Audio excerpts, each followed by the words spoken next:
We're learning to use a jump strategy when we do the frog hop and when we are subtracting. Let's look at how it works. Okay, so our equation is 8 minus 5. So we're going to look at this, and you can see that we've got the larger number at the front, and we're going to take away 5 from it.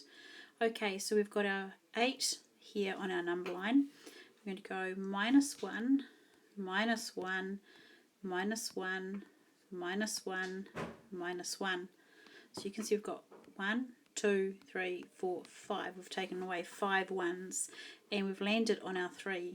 So that tells us that 8 minus 5 equals 3. That's what happens when we subtract a single digit from a single digit number.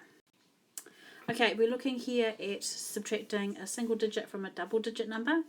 We've got 15 minus 7, and again our larger number is here, and we're going to take away 7. I can go 1, 2, 3, 4, 5, 6, 7. Okay, so each of those is with 1. Or I could go 15 minus 5 is 10. And then I know that I need to subtract another 2.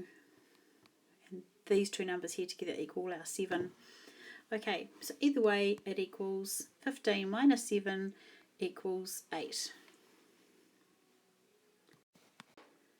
Okay, so if we're using the jump strategy and we're subtracting double digit from double digit number, this is how it works. So we've got 54 minus 23 equals. We need to find that out. So we start from the larger number. 54 minus 20 equals 34. 34 minus 3 equals 31. So let's see how that works here when we take away 34 minus 21. So we've got our large number here. We take away our tens. So we take away 34 minus 10 minus 10.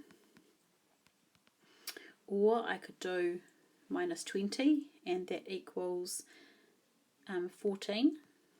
Okay, and then I have to take away another 1. Okay, minus 1.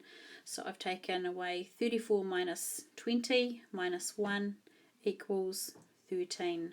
That's how it works with double digits.